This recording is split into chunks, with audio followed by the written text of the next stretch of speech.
So today that we are, Pete, you're having this Black History Month celebration in next Saturday. It's coming up really quickly. Um, and so, as part of that, Pete wanted to ask the question today, as we do check-ins today, how can faith communities support racial equality and equity? I think one of the big things that we offer is the what Judeo Christians would usually call grace, and then just for themes of forgiveness, second chances, and so on and so forth. Mostly because knowing that being able to eliminate the idea of shame and losing face, even though it's not necessarily something we talk about explicitly in Western culture, it is what triggers defensive thinking, and what triggers this sort of wanting to be right, even though you know you may be wrong, sort of thinking. And our faith communities, I think, who that place connection, being in connection with each other above necessarily being right or wrong, provides that strength for us to be wrong, for people to admit that they were wrong, and then grow beyond how they were wrong. Um, I think repentance, room for repentance and changing one's mind, I think is one of the safest things that we provide in our communities. Uh, And what I know about, I think across all faith traditions that I know of, at least, humbleness is a value. And that humbleness is one that we can be willing to look at the ways that we have, um, through our words and our actions, have been racist or have done things that have offended people without even realizing what we've done. It's not malicious, and it can still be racist. So thank you, Keith. Paulette, how about you? Yeah, we've been doing some study groups, almost two. We've done two study groups, and then we're having another one, not next weekend, but the following weekend. It's like an adult ed thing, and the Quakers really pay attention to queries, questions to ask each individual person. Not saying I have a right answer for you, but here's the question you need to ask yourself and come up with your own right answer. And so we've been trying to do that. I think one of the things that we as faith groups really need to do is give our own participants the opportunity to be honest in a public way, but in a safe way. Some of the discussions we've had, one of the questions was, well, do you remember when you were a child? What was your first awareness of racial inequality? How were you complicit in that, or how was your family? And frankly, most of us grew up where even if we had lovely, well-intentioned parents, the culture 50 years ago was overtly racist. And so being free enough to talk about that personal experience allowed us to admit how hard it is to say my parents were racist, or my parents, despite their good intentions, here's where I came from. And by embracing that in a real supportive, intimate situation, it allows us then to ask more questions. Well, what can we do to change ourselves? What can we do to open things for our community? And that was a couple of really powerful sessions where, boy, I don't know if we could do that in a really large group, a big group of 50 or 60 people, but a small group of people really allowed us to bare our souls in a way that allowed us to grow through that pain and that embarrassment and that shame.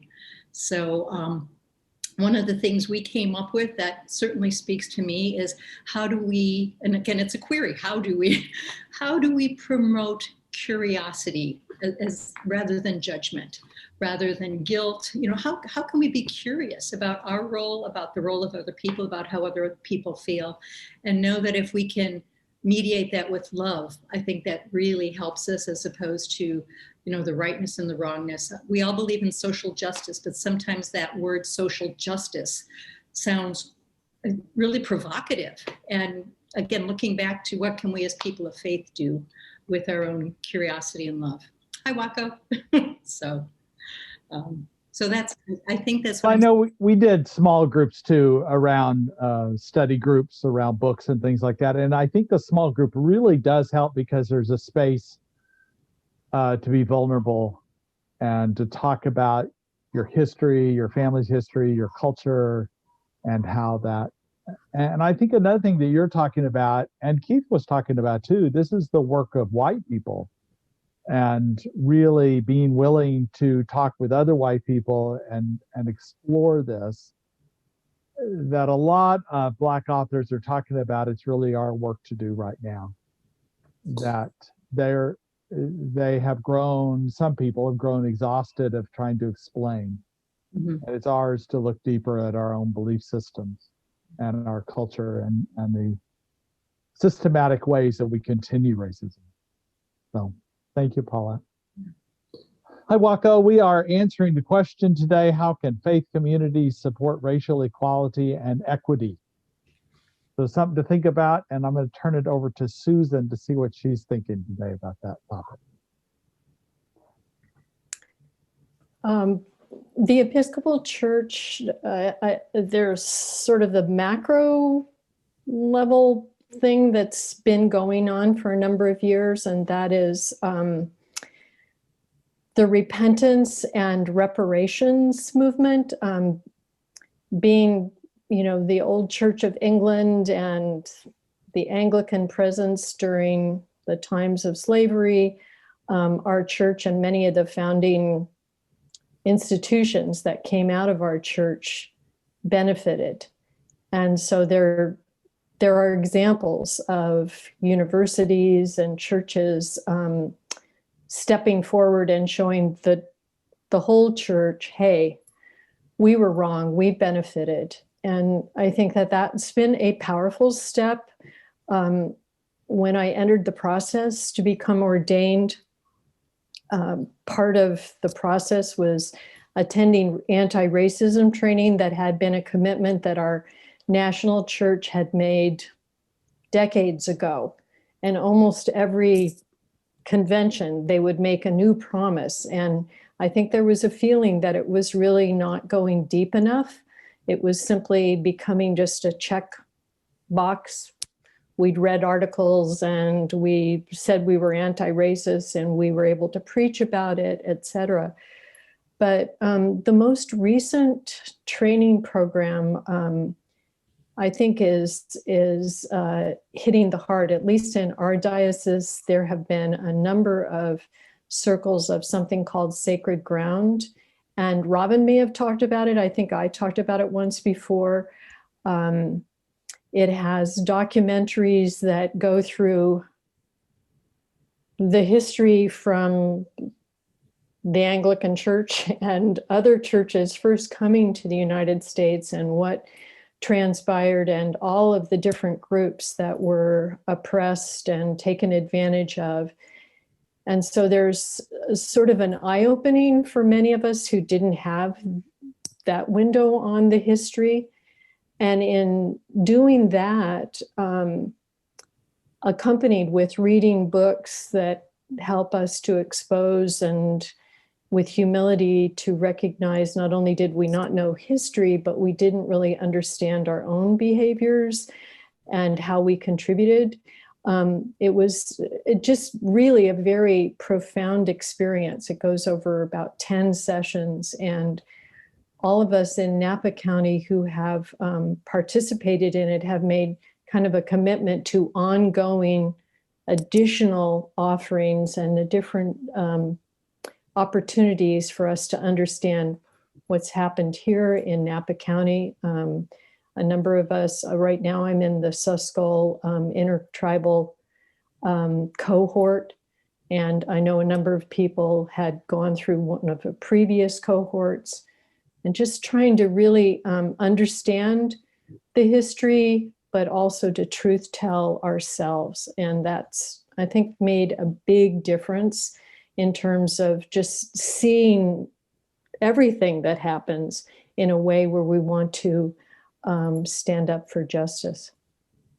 So we talk about it. I'm doing a series right now that dovetails with Black History Month. And last Sunday, I talked about my own history and, different parts of my life I share. And that last week, what I talked about was, I'm a pastor's kid and I grew up in a very kind home, Christian home. We were not a hellfire brimstone kind of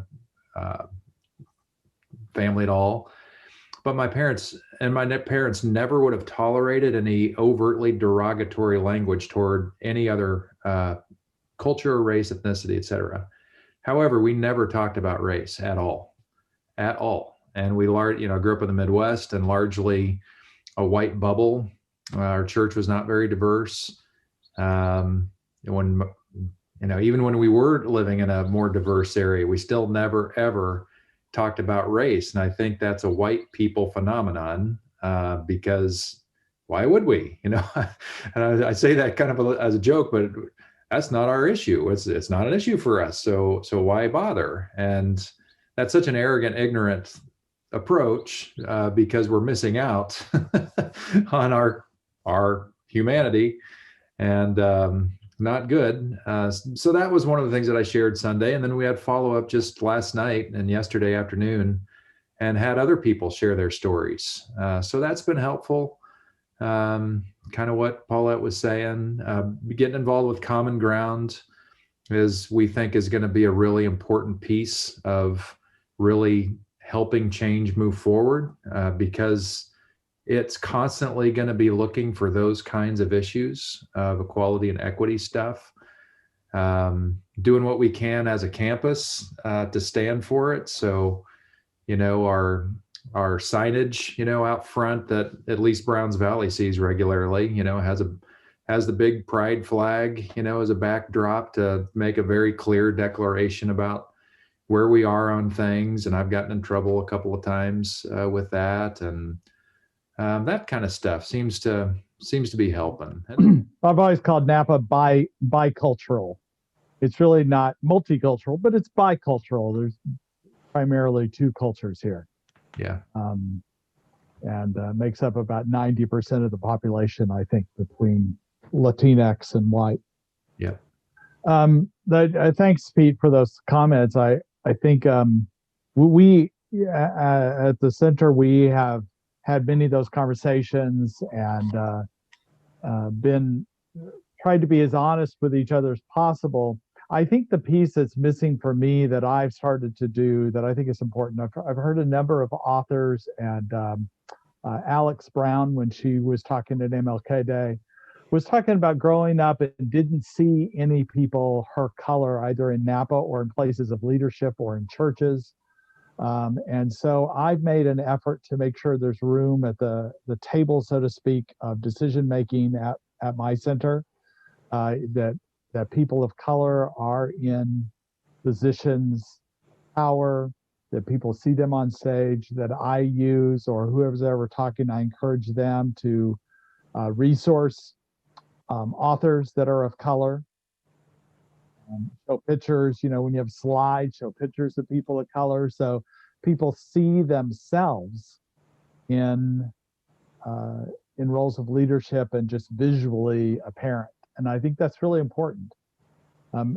Once again, Pete, you make the blinding flash of the obvious. We don't notice a race problem because we're white. We don't have a race problem. What do you mean? So from a white perspective, and we have to open our eyes, awaken, I think might be an overused term now, but to awaken to other people's perspective, walk in somebody else's shoes, which is also common among all faith traditions, the empathy and compassion towards others. So that's a real important to do. Yeah.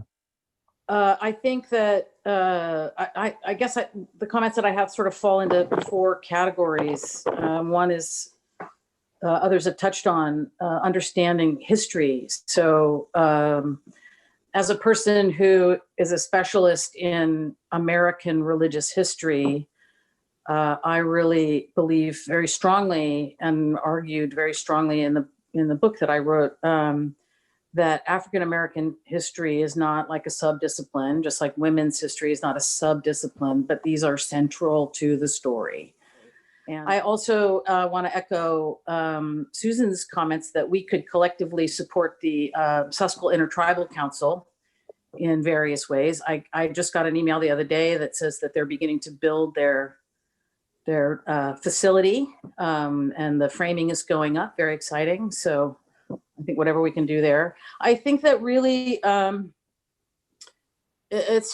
relationships are so important. You know, I grew up in Napa, in Browns Valley, and my perception of it was, you know, that it was very white. And I lived in Berkeley, Oakland, San Francisco for about 20 years.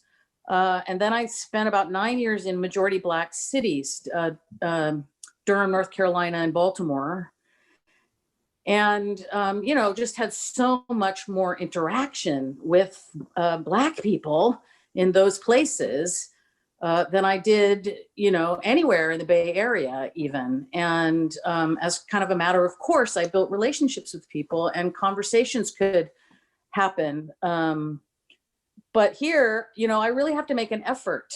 And I think that one of the things that we've been talking, I have spoken about a little bit in the Quaker meeting, which I attend, is maybe making friends with going to, either virtually and when possible, literally, going to some of the Black churches in Vallejo and just showing up there and attending services and befriending people in their space on their terms. And, you know, as a way of making connections, just as we invited the imam, you know, to join this circle and et cetera. So I think that's another way. I think that Buddhism itself offers a number of resources for doing this work. And I want to just highlight for you a book that just came out called Black and Buddhist. The subtitle is What Buddhism Can Teach Us About Race, Resilience, Transformation, and Freedom. And it's an anthology of works by Black Buddhists. And I think that among the things that this tradition can offer, the meditative traditions offer people the ability to cultivate the capacity to just sit with their discomfort. You know, that is really important because this work can be really uncomfortable. And to cultivate the capacity through meditation to just be with discomfort and kind of investigate it with some curiosity and not immediately feel like we have to fix it or shift or make it better or explain it away, to just be with it. That is really, really important to this work. And also the ability to observe with a kind of a measure of dispassion our habits of mind and begin to recognize our habits of mind as habits of mind and not the way things actually are is helpful. And the basic principle of how things are connected, because this is, that is, because that is, this is so important. And I actually just had myself published an essay in a collection that's part of, it's called Deep Understanding for Divisive Times. It was published in honor of the 10th anniversary of the Journal of Interfaith Studies. It's a series of essays. And I wrote one short one about how the Buddhist teachings about emptiness really are about our interconnection. And when I was living in Baltimore, when Freddie Gray died, and there were huge protests and riots and you know, an occupation by the National Guard at that time. And I reflected on, you know, how I made sense of all of that, you know, as a Buddhist. And so if anybody's interested, I'd be happy to share that with you. Well, I could go at this from my personal perspective or from my denominational perspective. Maybe I should do a little bit of both. Our denomination back in the early 1900s went through a crisis where the African Americans at that time were feeling like they were being neglected, which was typical of the American culture leading up to the 1960s. And so what they did is they asked for permission to have their own conferences. Now, our denomination is set up on state conferences for headquarters, sometimes 2 states, depending on the population.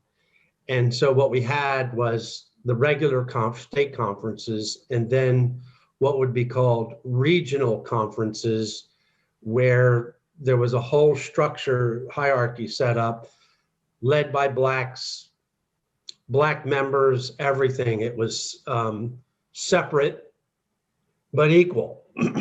But it was at their request, not, and maybe there was, you know, of course, whites were probably in favor of it because it's like, okay, you know, let's put that over there and they can have their own thing. But what developed over time was a realization that as blacks were a subculture of the United States, that led to the development of Asian churches, ethnic churches, and other things in the Adventist denomination. And then in your larger metropolitan areas, then you have metropolitan churches where you have a mixture of everybody. And so our denomination has kind of evolved with the US culture and gravitated toward, you know, we have people of different ethnic race backgrounds who want to attend a Caucasian congregation. And we have Caucasians who want to attend an African American or other ethnic or cultural church. And it's left up to each and every individual. In terms of our General Conference leadership, they have tried to integrate leadership. General Conference is what oversees the world field that reflects African Americans and people from various ethnic, racial, and national backgrounds. So our General Conference is, you know, still has quite a significant white leadership, but a far more integrated than what it's been in previous decades. For me as an individual, I grew up in a Irish Roman Catholic background in the Philadelphia area, where there is a very significant number of African Americans. I don't know what it's like now. I'm sure it's even more integrated in terms of other cultures and everything. And so I've had to, in my mind, when I became a Christian in terms of being led by the Spirit of God, and I'm speaking within the context of my biblical understanding, that over time I have had to learn where my biases and maybe even racism is. I don't consider, I would say before I met Christ, I would say I was racist. Since then, I have come to realize these things just aren't acceptable for me. If I'm going to be a Christian, I have to treat everybody equally. And our congregations are doing more reflective conversations. Our congregation was doing a book study recently on I think the book is called Stay Woke. You may be familiar with that. But there's congregations that are doing more kind of personal reflective thoughts. And, you know, and I find myself doing more personal reflective thoughts. I would like to say that I'm not racist, but I am, and I always have been. You know, I've never been like a belligerent, you know, I come from a family, my dad was just overtly racist, you know, and I think that helped to have me more reflective, but, you know, but I know that my heart rate is different when I'm walking towards a person of color on the sidewalk than when I'm walking towards a white person, you know, and that's helpful for me to kind of, you know, be reflective about that, you know. So I can just kind of ramble some, but you know, this is helpful to be having this, you know, reflective conversation, you know, and causing me to be reflective, and that's, I think, where we need to be. Right. Oh, and to give whatever kind of voice to that in whatever faith congregational setting. There's a lot to be able to tap into nationwide, a lot of really great conversations that are going on. Our denomination has a center called the Absalom Jones Center for Racial Healing in Atlanta. And I've taken a course, I'm in the midst of taking a course there that's offered for clergy that's about spiritual practices. And I've really enjoyed it because what it really centers on is that that racism is a spiritual disease, and it can't just be fixed with, you know, a workshop or, you know, learning or whatever. It's something that we, like other spiritual diseases, addiction and other kinds of things too, that it's something that we continually need to commit ourselves to prayer, prayerful healing, but also from which, you know, being released from it through prayer and formation and, you know, confession and whatnot is incredibly, it can be an incredibly joyful and life-giving experience as well. So I've just really been enjoying that class, and would be happy to share a link. Well, it's really easy to find online. It's a long name, but Absalom Jones Center for Racial Healing. So yeah, I think there's so much more. I loved the Peace Vigil March that we did together in response to George Floyd's death. It was really moving for me to be able to join together with all of you and get to know some of you better through that, as well as the letter to the editor that we put together at that time. And I think that whatever opportunities that we have collectively to show a united force and a posture of openness and listening, recognizing that there is deep pain, continues to be there in the past as well as the present, deep pain in our community, that we can be a part of the healing process as faith leaders, and especially collectively as faith leaders. So yeah, I'm excited that we're talking about this, and look forward to doing more with you all as the conversation progresses. We're closing up our time here.